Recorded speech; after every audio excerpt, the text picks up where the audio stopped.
Muito boa noite. É sempre um prazer partilhar algo da Palavra de Deus com os meus amados irmãos.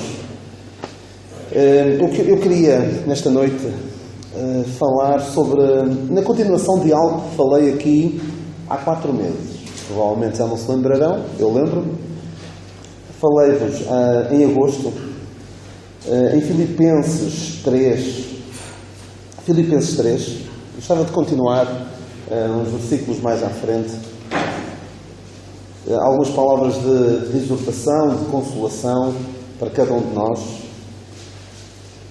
Falei-vos nessa altura sobre os inimigos da cruz de Cristo, sobre aquelas pessoas nos quais eu, por vezes, tenho de me incluir, pessoas que não valorizam devidamente a cruz de Cristo, ou porque não a aceitam, e alguns passam uma vida inteira a ouvir falar sobre a cruz de Cristo e não se decidem. E isso é zombar da cruz de Cristo, é escarnecer da cruz de Cristo. Alguém que seja capaz de olhar para o que o Senhor Jesus Cristo fez na cruz e não lhe dizer nada é ser inimigo da cruz de Cristo. E vi várias possibilidades, várias maneiras de nós sermos inimigos da cruz de Cristo, como quando damos lugar ao pecado, quando não temos prazer em evangelizar, em falar da cruz de Cristo de todos, daquilo que a cruz de Cristo realizou, quando não temos prazer em estar presentes, como o nosso irmão Armando falou, do nosso irmão Albano, ele tinha muito gosto em estar presente na ceia do Senhor.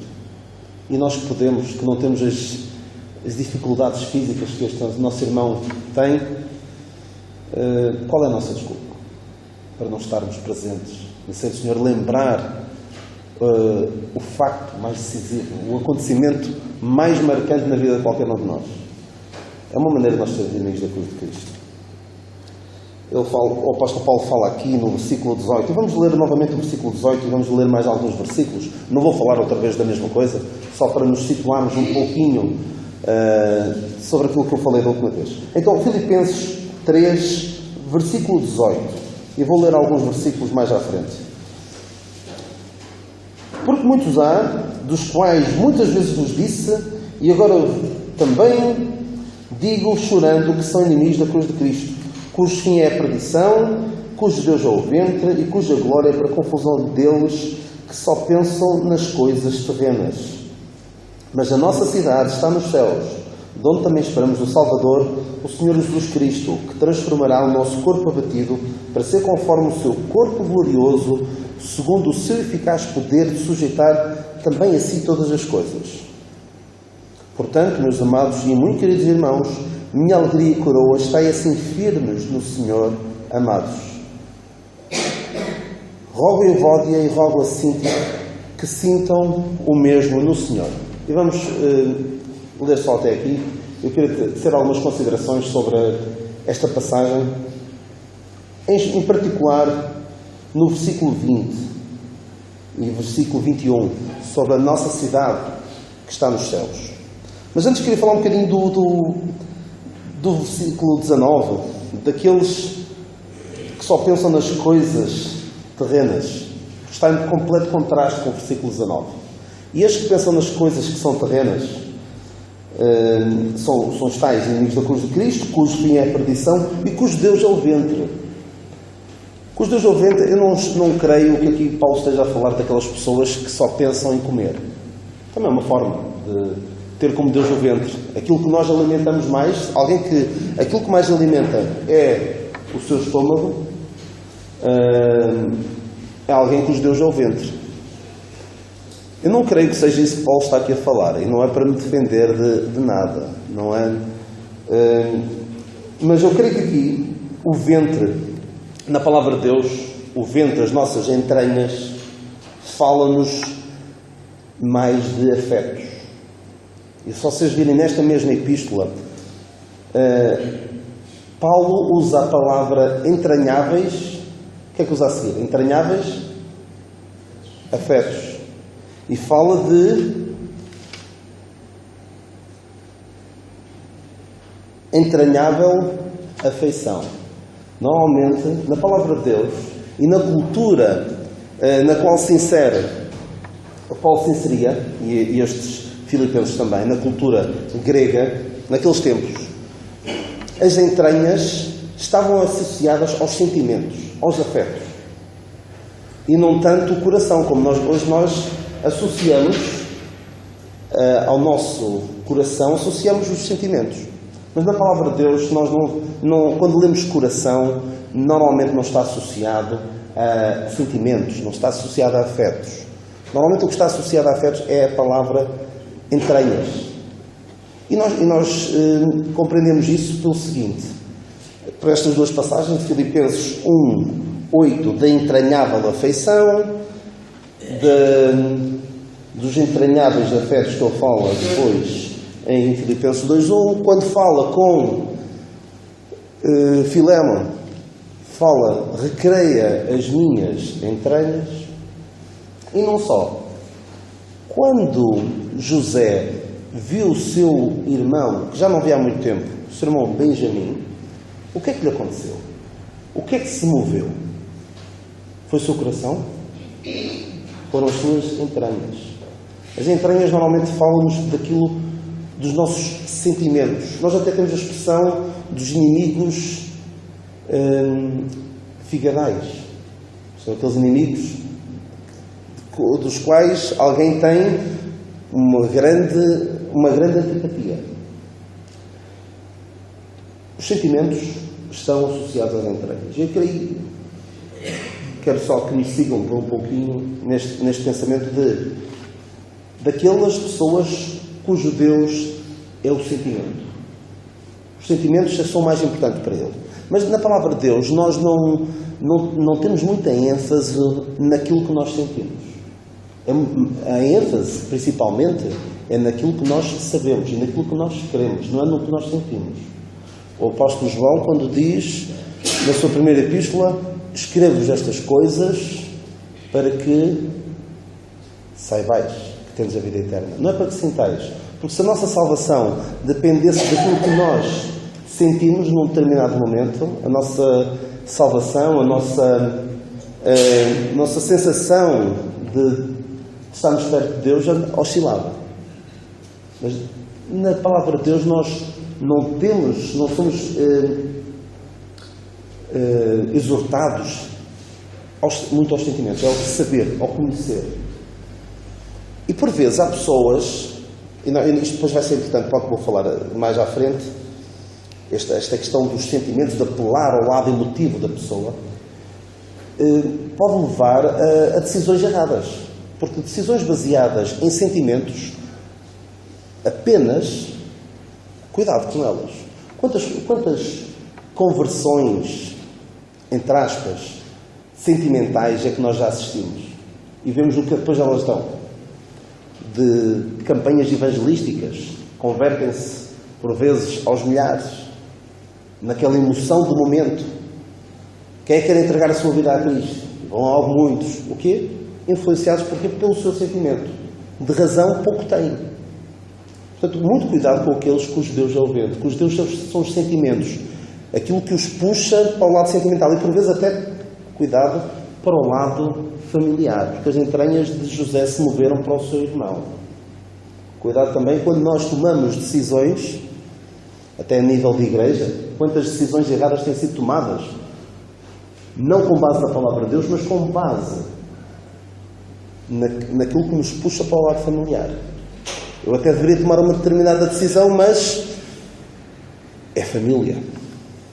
Portanto, deixa-se passar. Não estou a pensar em nenhum caso concreto, mas existem, infelizmente. Portanto, cuidado com ter o Deus como ventre. Como o ventre de ser o nosso Deus. E lá está, são estas pessoas que só pensam nas coisas terrenas. E nós não devemos ser assim. O nosso pensamento não deve estar nas coisas terrenas. Porquê? Porque a nossa cidade está nos céus, de onde também esperamos o Salvador Senhor Jesus Cristo. A nossa cidade está nos céus e está em completo contraste com estas pessoas que só pensam nas coisas que são terrenas. E isto faz-me lembrar um episódio que nós lemos em Atos 1, em Atos 1. Eu falei este início do Deus ser o ventre, vinha no contexto, e é importante porque depois vamos falar mais à frente. Então, Atos 1, nós vemos, quando o Senhor Jesus Cristo ascendeu ao céu, versículo 9. Atos 1, 9. E quando dizia isto, vendo eles, foi levado às alturas, e uma nuvem o recebeu, ocultando-o a seus olhos. E estando com os olhos fitos no céu, enquanto ele subia, eis que junto deles se puseram 2 varões vestidos de branco, os quais lhes disseram: varões galileus, porque estáis olhando para o céu? Esse Jesus que dentre vós foi recebido em cima no céu, há de vir assim como para o céu o vistes ir. Dizia então estes varões, estes anjos, diziam: varões galileus, porque estáis olhando para o céu? Basicamente eles estavam a dizer: porquê é que vocês estão a olhar para o céu? A vossa missão é terrena. Porque os discípulos, a sua missão era para com o povo terreno, para com Israel. A sua esperança era terrena. Tudo o que lhes dizia a respeito era terreno. A sua vocação era terrena. Eles foram chamados pelo Senhor Jesus Cristo enquanto aqui na terra. O seu ministério era aqui na terra. E quase me apetece dizer que talvez precisássemos, ou eu preciso, se calhar de uma repreensão parecida com esta. Varões sanjoanenses, por que estáis olhando para a terra? Porquê é que olham tanto para a terra? Porquê é que estão tão preocupados com as coisas da terra? A vossa cidade está no céu. Porquê tanta preocupação, porquê tanta azáfama com as coisas terrenas? Porquê tanto investimento em algo que daqui a 100 anos já não vão ter? Mesmo na melhor das hipóteses, daqui a 100 anos nenhum de nós estará aqui. Porquê investir tanto? Porquê investir tanto em riquezas que vão passar, de certeza, em pouco tempo? E nós sabemos que a nossa cidade está nos céus, e esta palavra cidade tem muitas traduções diferentes. A palavra original que é traduzida por cidade, é traduzida noutras versões de outras maneiras. Não sei se alguém tem aqui uma versão em que apareça diferente. Alguém tem outra palavra que não cidade? Estão todos a usar uma boa versão, pelos vistos? Não tem outras? Muitas vezes aparecem outras palavras. Parecem não ter nada a ver. E eu gostava de explorar um bocadinho essas. Cidadania, exatamente. É uma boa palavra. Outros têm comunidade, conversação, pátria, cidadania e muitas outras. E eu quero depois, não me quero esquecer de uma que para mim é mais importante e que creio que está mais de acordo com o original. O grego nem sempre é fácil traduzir. E nós vemos aqui cidade, e eu não recomendo, por vezes é útil e é proveitoso para nós, mas fazer um estudo e vemos aqui cidade, então vou ver outros sítios onde aparece a palavra cidade. Provavelmente, neste caso, desta palavra cidade, não seria o melhor estudo. Porque aqui a palavra cidade não quer dizer, atenção, fique já bem claro que esta cidade não creio que seja a Nova Jerusalém, de que fala em Apocalipse, porque essa lá está, é a esperança da nação de Israel.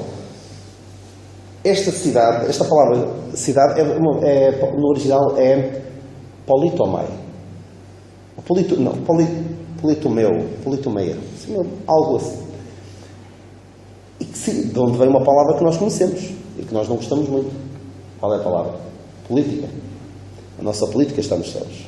E nós não nos vamos esquecer de que a nossa política, a forma como nós, cidadania, a forma como nós nos movimentamos enquanto cidadãos, temos que ter a consciência disto, temos que ter consciência de que nós somos cidadãos dos céus. A nossa pátria, e juntando agora pátria, cidadania, política, é dos céus. Porque nós sabemos que somos embaixadores, nós, filhos de Deus, somos embaixadores do Senhor Jesus Cristo aqui na Terra. Nós representamos, isto tem grandes privilégios, obviamente, mas também tem grandes responsabilidades. Nós representamos o Senhor Jesus Cristo aqui na Terra. E temos que ter consciência que nós somos embaixadores de Cristo, dos céus, num local que declarou guerra aos céus. Nós somos embaixadores em território hostil. Não esperemos vida boa. Não esperemos grande aprovação por parte dos outros. Não esperemos que o território onde nós estamos a viver seja amistoso para connosco. Porque declarou guerra a Deus. Várias vezes. Rejeitou a Deus, rejeitou o Senhor Jesus Cristo, crucificando, rejeitou o Espírito Santo, apedrejando Estevão, e vemos como ao longo dos séculos este mundo nada quer com Deus. Ainda assim, Deus estende a sua mão misericordiosa para salvar a todos aqueles que quiserem vir a Ele. Mas nós fiquemos bem claros, fiquemos bem cientes disto, nós somos embaixadores em território hostil.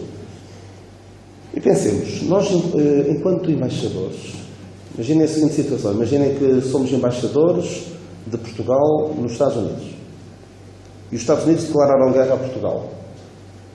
Imaginemos nessa situação. Mas Portugal, como é um país de grandes costumes, não fez uma contra-declaração de guerra.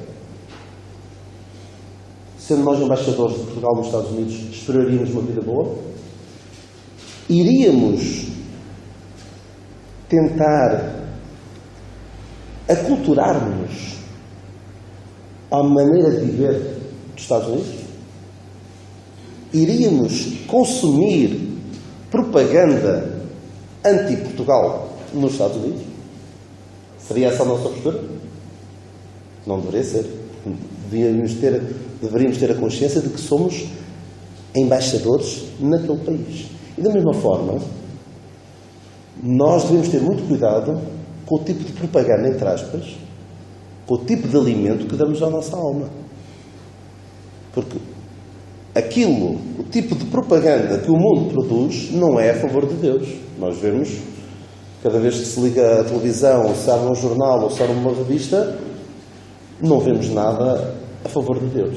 Cada vez mais vemos todo tipo de iniciativas, de notícias, é tudo contra Deus. Portanto, cuidado com o que é que nós consumimos. Cuidado também com o local onde nós procuramos amealhar as nossas riquezas. O tal embaixador, voltando à ilustração, o tal embaixador de Portugal nos Estados Unidos iria procurar construir algo duradouro nesse país adverso? Ele sabe que o seu destino final é de volta à sua pátria. O embaixador normalmente passa algum tempo no tal país, mas depois volta para o seu país. E nós temos consciência, nós sabemos, que um dia vamos voltar para o nosso país. Nós não somos de cá. Eu digo isto várias vezes. Eu não sou deste mundo e não tenciono ficar por cá. Alguns que dizem que vão ficar cá, vão herdar a terra, mas não é essa a nossa esperança. Nós temos que ter noção de que nós somos cidadãos dos céus e vamos voltar para lá. Faz algum sentido o tal embaixador português nos Estados Unidos estar a construir uma grande casa, a querer tratar da sua reforma nesse país adverso ou no país para onde ele vai voltar um dia mais tarde? Esta consciência devemos tê-la. Onde é que nós estamos? Em tesourar as nossas riquezas. São riquezas neste mundo? Ou riquezas celestiais? Como diz o apóstolo Paulo aos Colossenses, se já ressuscitares com Cristo, buscais coisas que são de cima, onde Cristo está, assentado à destra de Deus, pensai nas coisas que são de cima e não nas que são da terra, porque já estáis mortos e a vossa vida está escondida com Cristo em Deus. É lá que devemos entesourar as nossas riquezas. Então esta palavra cidade, pode ser cidadania, pátria, política, pode ser estas coisas todas. E devemos ter bem consciência da situação em que nós nos encontramos, enquanto embaixadores, enquanto representantes. E o nosso objetivo, enquanto representantes, é também fazer com que, através da nossa conduta, fazer com que outros também queiram ser cidadãos deste país, da nossa pátria celestial. Será que nós o estamos a fazer? Será que outras pessoas que olhem para nós e pensem assim, realmente é aquilo que eu quero. Aquilo que eu vejo em ti é aquilo que eu gostava de ter. Um pouco a semelhança de quando entramos num restaurante e vemos o que algumas pessoas estão a comer e pensamos, olha, eu gostava de ter aquilo. É aquilo que eu quero comer. Haverá alguém que olha para mim e pensa, olha, eu não sei o que é que tu tens, mas eu também quero. Isto é um embaixador. Um embaixador dos céus deve provocar este tipo de reação nas pessoas. Eu não sei o que é que tu tens, mas eu quero. Um pouco como irá acontecer um dia mais tarde. 10 pessoas pegaram nos vestidos de um israelita e dirão, para onde tu fores nós também queremos ir. Na profecia fala sobre isso. Não me recordo agora o profeta, mas fala disso. Será que alguém que olhe para nós e eu também quero. Aquilo que tu tens, aquilo que tu tomaste, eu também quero para mim. Isso é ser um bom embaixador de Cristo. Mas esta palavra, politeuma, lembrei-me agora, politeuma, não aparece mais nas epístolas de Paulo, porque é um estudo que eu gosto muito de fazer e recomendo, que é, isto não é nada de especial, eu não sou nenhum perito no grego, absolutamente. Não estudei, sou apenas um curioso. Mas qualquer pessoa que tenha, e agora é só um pequeno parênteses, qualquer pessoa que tenha um smartphone, instala uma aplicação da Bíblia, muitos têm a Bíblia no telemóvel, uma delas é o My Sword Bible, minha espada, My Sword, e dá para, não na versão portuguesa, mas na versão inglesa, dá para ver os strongs, os números de strong, que dizem, o senhor Strong, o que é que fez? Associou a cada palavra no grego um número.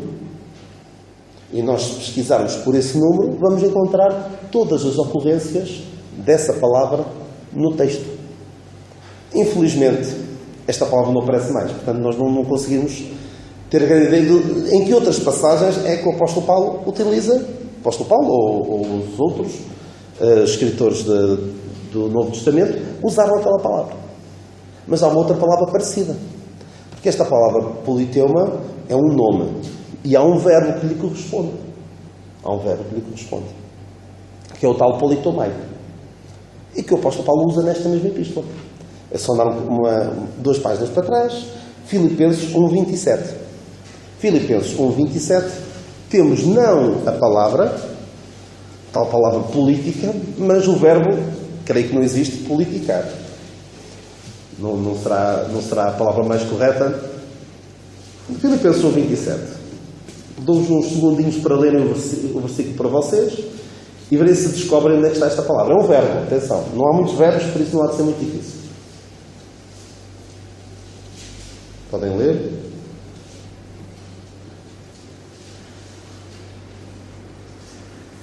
Vou ler então, para depois tentarmos ver onde é que está esta palavra. Somente deveis portar-vos dignamente, conforme o Evangelho de Cristo, para que quer vos veja, quer esteja ausente, ou seja, cerca de vós, que estáis no mesmo espírito, combatendo juntamente com o mesmo ânimo pela fé do Evangelho. Onde é que está o verbo? Qual é? Não é combater. Como? Não. Portai-vos. Ou seja, a palavra que no original é traduzida por cidade no outro versículo é um nome que corresponde ao verbo portai-vos. Ou seja, o que é que eu depreendo daqui? A nossa conduta, a forma como nós nos comportamos neste mundo, deve ser de onde? É dos céus. não é daqui da Terra. A forma como nós nos conduzimos neste mundo, a nossa conduta deve deixar bem claro que é celestial. Eu, da outra vez que falei, somos inimigos da cruz de Cristo, falei-vos de alguns que dizem que nem há necessidade de haver diferença entre o crente e o descrente, uma vez que aquilo que Deus quer operar em nós é apenas no domínio do espiritual. Ou seja, isto é quase legitimar, olha, posso comportar-me da maneira que eu quiser, porque é tudo espiritual. O que interessa, o Senhor é que deu o coração. Cuidado com isso. Muito cuidado. Isso não é o comportar-me dignamente conforme o Evangelho de Cristo. São desculpas de quem tem uma conduta pouco digna e depois desculpa-se com este tipo de coisas. A nossa conduta deve ser irrepreensível, como diz o apóstolo nesta mesma página, em Filipenses 2, para que sejais, 2,15, para que sejais irrepreensíveis e sinceros, filhos de Deus inculpáveis, no meio de uma geração corrompida e perversa, entre a qual resplandeceis como astros do mundo. Seria bom que olhassem para nós e dissessem como disse aquela mulher sobre Eliseu: tenho visto que este homem que passa por aqui é um santo homem de Deus. Será que passamos pela vida das pessoas e nem se nota? É igual aos outros? Não estou a dizer que vamos ter de nos vestir de maneira diferente, porque algumas pessoas que nós vemos, nomeadamente ao sábado, vemos e percebemos logo o que é que elas são. Vêm aos pares, com uma pastinha, percebe perfeitamente o que é que elas são. E se calhar alguns vêm-nos a chegar aqui à igreja, vimos também com algo na mão, olha, isto aqui devem ser protestantes. E em tempos havia o hábito de virmos com as Bíblias na mão e percebia-se perfeitamente. Alguns se calhar escondem um bocadinho, para não sei porquê, mas isso é outra história. Deve-se notar claramente o que somos. Que não nos aconteça como aquele homem, alguém contava a história de um homem que, eu já contei essa história, de um homem que foi trabalhar, um homem que se dizia crente, foi trabalhar para um sítio onde era muito pouco recomendável. Era mesmo no meio de uma geração corrompida e perversa, o trabalho dele. E implicava estar fora da sua terra durante 6 meses. E houve um crente que o aconselhou: cuidado, onde é que tu te vais meter? As pessoas que lá trabalham são pessoas do piorio, blasfemas, uma vida completamente contrária aos princípios da palavra de Deus. Tens a certeza que queres ir para lá? Não, eu aguento. Eu vou ser firme. É que passaram-se os 6 meses, essa pessoa voltou e o crente foi perguntar-lhe: então, como é que correu? Eles devem ter feito a vida negra por seres crente. Não houve problema nenhum. Eles nem sequer chegaram a saber que eu era crente. Meus irmãos, se nós passamos pela vida das pessoas e ninguém nota que somos crentes, cuidado. Cuidado. Estaremos a ser maus embaixadores. Que caem em descrédito e que levam... e quando um embaixador cai em descrédito, mancha a sua imagem e a imagem de quem? Do seu país. Será que nós estamos a causar uma boa imagem da nossa pátria? A nossa cidade está nos seus. A nossa. Quando lemos esta palavra cidade, não apenas a cidade é cidadania, porque o grego é uma língua muito rica. E por vezes a dificuldade na tradução é um bom sinal. É sinal que a palavra é muito mais do que aquilo que parece à primeira vista. Só mais uma observação. Esta questão da política também me leva a pensar, a nossa política está nos céus, também me leva a não ver com particular entusiasmo o envolvimento de crentes na política. Não vou ao ponto de dizer que devemos ignorar a política, não votar, como alguns fazem. Alguns dizem, nem devemos votar. Lembro de há 2 anos alguém dizer, não, o quê? A democracia é de origem pagã, não temos nada aqui a votar, isso é estar a... Também não vamos chegar a esses pontos. Mas, mais do que envolvermos-nos muito na política dos homens, devemos envolver na política celestial. O que me entristece por vezes é ver pessoas que se dizem crentes envolverem-se muito mais na política do que com o trabalho, o seu trabalho que deve ser o seu trabalho principal, servir ao Senhor. Envolver-se mais com a política do que com a igreja. Porque isso é aquilo que diz no versículo 19, pensar nas coisas terrenas. Eu sei que muitas vezes as pessoas que tentam fazer alguma coisa, crentes que tentam fazer alguma coisa na política, é no sentido de... é como bom espírito. Tentar chegar a lugares onde possam ter alguma influência positiva. Mas infelizmente é muito difícil. Mas honra seja feita àqueles que o conseguem fazer e conseguem honrar o Senhor naquele local. Não é fácil, não o desejo, e digo, mais importante é envolvermos na política celestial. E esta cidade está nos céus, de onde também esperamos o Salvador, o Senhor Jesus Cristo. Queria falar agora um pouco, acabei por demorar um pouco a falar desta primeira parte. Esperamos o Salvador, o Senhor Jesus Cristo. Esta não é uma espera passiva, não é uma espera, ficamos aqui sentados à espera que o Senhor venha. Enquanto esperamos, vamos trabalhando. Não vamos fazer como os tessalonicenses, que deixaram de trabalhar porque o Senhor vinha, estava mesmo a vir, e portanto havia alguns que andavam desordenadamente, pensavam que o Senhor vinha já, e o Senhor pode vir. Nós queremos numa vinda do Senhor para arrebatar a sua igreja a qualquer altura. E tanto pode acontecer agora em 2017, como podia ter acontecido no ano 67. Há 1950 anos. Podia acontecer. E a vinda do Senhor não está à espera de nada. Não está à espera de que se cumpram sinais absolutamente nenhuns. Não sei se todos concordarão comigo, mas eu creio que o que alguns fazem de olhar para tudo quanto acontece à nossa volta e dizer isto é o cumprimento dos sinais de que o Senhor vai voltar, olhando para Mateus 24, para Lucas 17, dizer isto é os sinais da vinda do Senhor, eu não vejo as coisas desta forma. Que são sinais para quando o Senhor vier para reinar depois da grande tribulação. Era disso que o Senhor estava a falar. O arrebatamento, a vinda do Senhor para buscar a sua igreja, é algo que só o apóstolo Paulo fala. E alguns, confundindo tudo, na minha opinião, estão a ser maus embaixadores. Porque já houve tanta gente a pôr-se a adivinhar que o Senhor vem para o ano, vem para a semana. Há tanta gente a adivinhar, a tentar pôr-se a adivinhar a vinda do Senhor, que algum dia acertam. Mas não é por base bíblica. É suposições.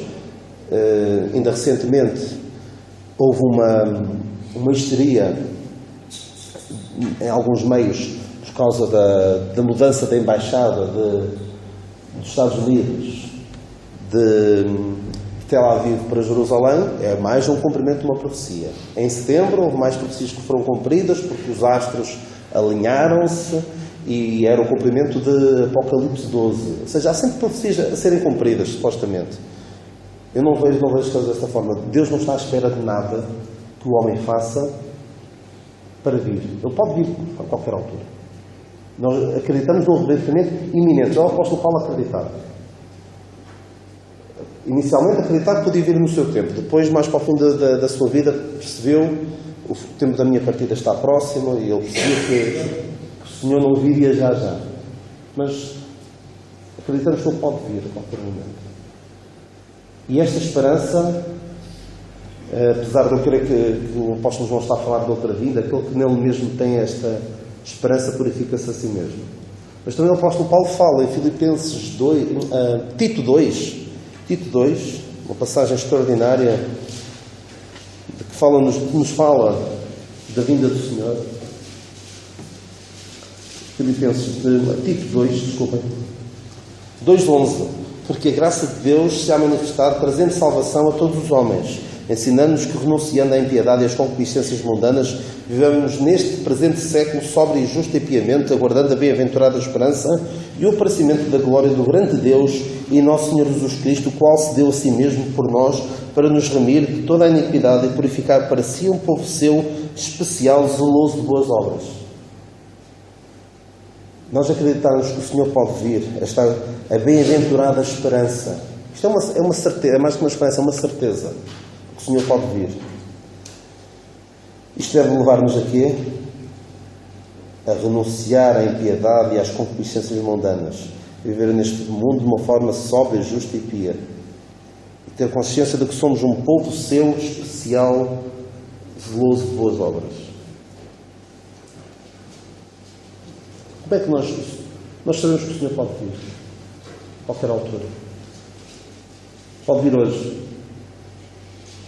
Pode vir mesmo já. Como diz aquele cântico. Pode ser que a noite tenebrosa finde mesmo já. Eu depois queria falar desse cântico, porque a letra tem sérias reservas sobre a letra. Mas o Senhor pode vir já.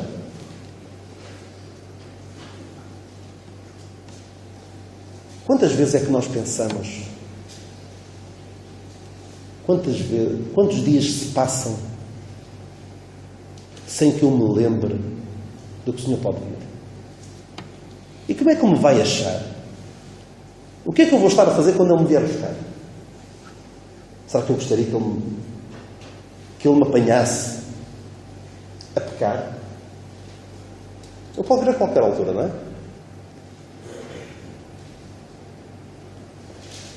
É claro que Ele não vai deixar nenhum crente. Olha, estás a pecar, ficas aí. Não vai acontecer isso. Mas certamente não gostaríamos de ser apanhados, por assim dizer, desprevenidos. Mas infelizmente, irmãos, por vezes passam-se dias. E nós devemos pensar todos os dias. Agora,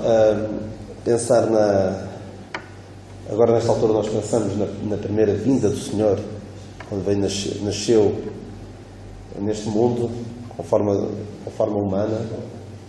Vamos também pensar todos os dias. Vamos pensar, o Senhor pode vir. Porque se pensarmos nisso, certamente iremos viver de uma forma sóbria, justa e pia. Mas queria falar-vos mais um pouco sobre esta vinda do Senhor. Alguns que infelizmente confundem as vindas do Senhor. O Senhor há de vir para arrebatar a Igreja, segue-se a grande tribulação e depois, no final da grande tribulação, o Senhor voltará para reinar. E há o tal cântico, o hino 337, que eu espero que não seja escolhido para, no final desta mensagem, explico porquê. Porque é um cântico escrito, a música é triunfante, é alegre, mas a letra foi escrita por irmãos nossos que fizeram um trabalho extraordinário aqui em Portugal, o Stuart Edmund McNair, que não tinha este entendimento, não dividia bem as duas vindas do Senhor, fazia alguma confusão.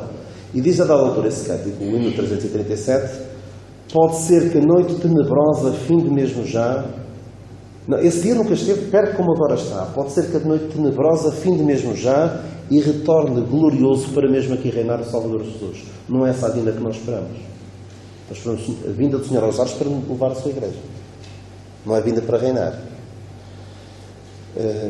Convém ter algum cuidado. E alguns cânticos, escritos por irmãos, fizeram uma obra extraordinária. Eu, se me puserem bicos de pés, talvez chegue aos seus calcanhares, mas não tinham este entendimento. Portanto, convém ter algum cuidado. E outros, também confundindo as duas vindas do Senhor, falam dos sinais. E eu recordo-me dos sinais, o que está a acontecer em Israel, a guerra no Iraque, as guerras que houve, a guerra dos 6 dias e tudo mais, as crises do petróleo, e tudo sinais. O Senhor vai voltar. E eu recordo-me que há uns cerca de 20 anos havia um grupo de jovens de uma igreja aqui perto que cantava nas reuniões de jovens uma música que falava sobre,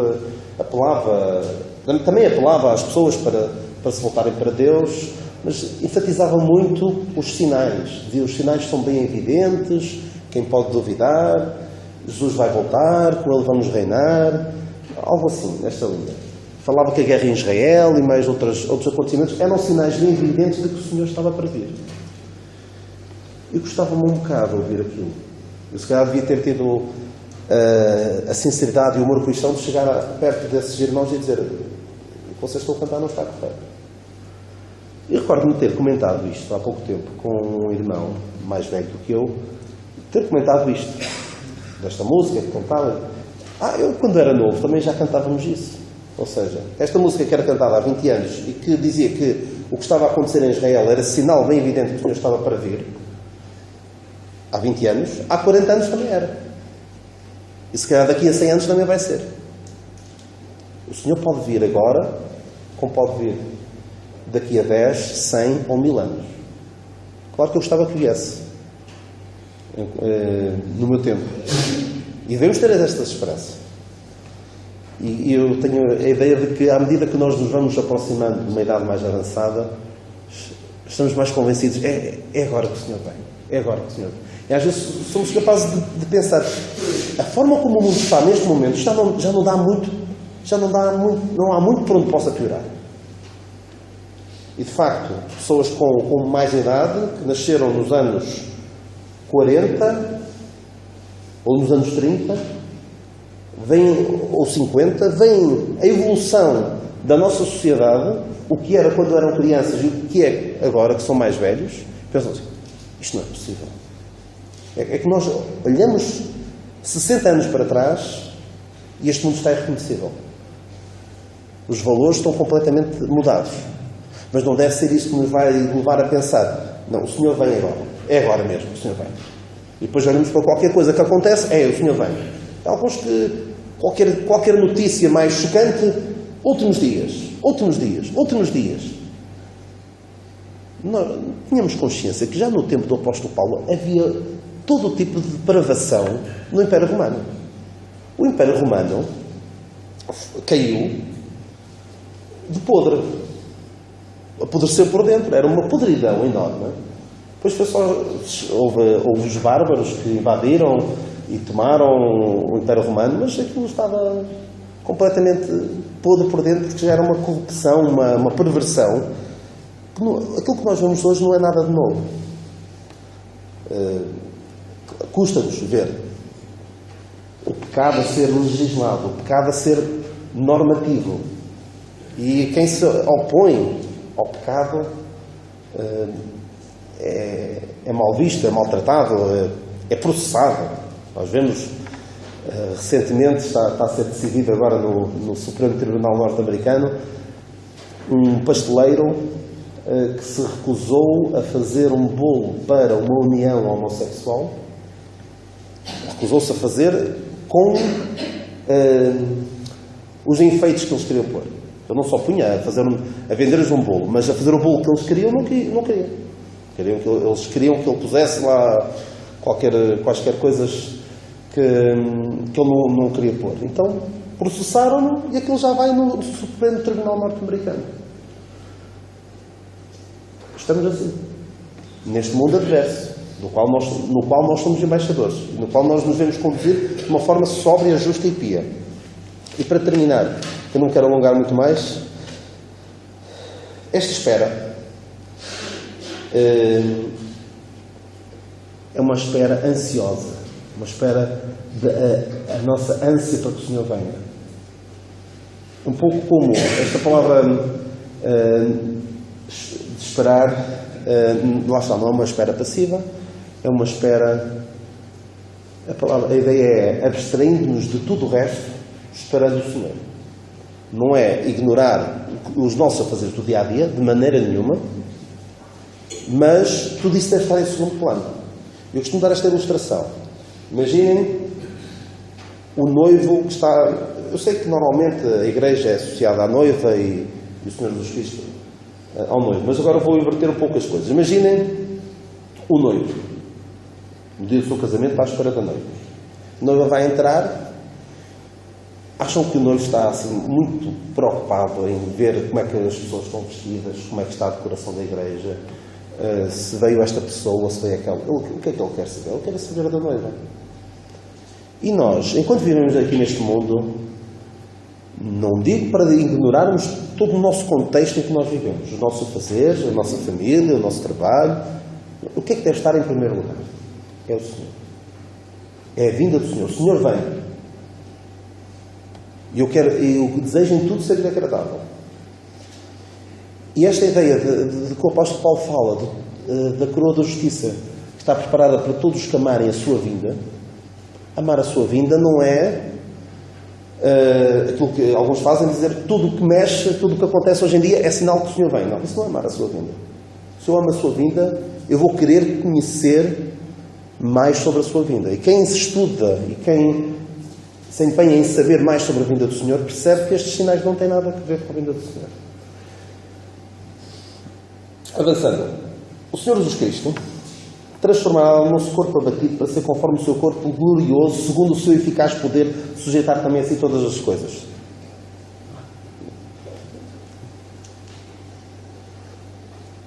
Nós vamos ter um corpo glorioso. E este corpo que nós temos é um corpo abatido. Claro que é mais fácil falar que o nosso corpo é abatido quando temos um corpo que não é um corpo glorioso, como se possa imaginar. Mas nós vamos ter um corpo glorioso. E este corpo vai ser transformado. Por muito bom que este corpo esteja, ele é visto como um corpo abatido.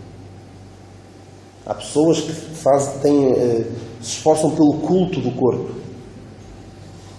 Por ter um corpo do ponto de vista humano perfeito, o corpo esbelto. Mas o apóstolo Paulo não nos fala de corpo esbelto. É um corpo abatido. E que vai ser transformado.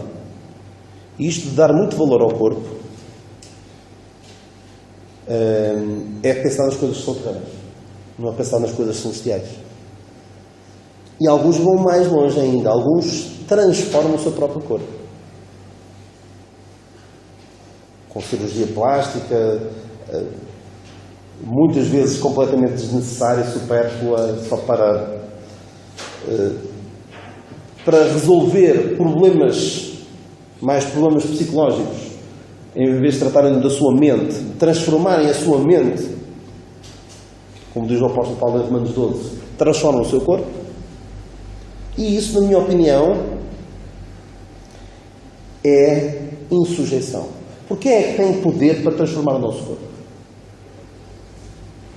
O Senhor Jesus Cristo transformará o nosso corpo abatido. Ser eu a transformar o meu corpo? Creio eu, conservo eu, é insujeição. O Senhor é que vai fazer. Portanto, irmãos, vamos ficar por aqui pensando nesta cidadania, nesta conduta que deve ser celestial e nos seus reflexos. Nós somos embaixadores, devemos ser representantes de Cristo aqui na Terra, e é dos céus que nós esperamos a vinda do Senhor. E convém que saibamos qual é a vinda que esperamos, senão vamos estar aqui a cair em situações muito complicadas. Alguns que leem Lucas 17 e pensam que é o arrebatamento, cuidado. Não é isso que lá está. São lá outras coisas. Está lá a vinda do Senhor para reinar. E pensamos também que o Senhor irá transformar o nosso corpo. Isto anima alguns, certamente, algumas pessoas que vivem graves enfermidades, ter consciência de que este corpo vai passar. Vamos ter um corpo glorioso. E não sejamos nós a transformar o nosso corpo. Transformemos o nosso... Renovai-vos, transformai-vos pela renovação do vosso entendimento. O Senhor nos abençoe, nos guarde e nos ajude a sermos verdadeiros cidadãos dos céus.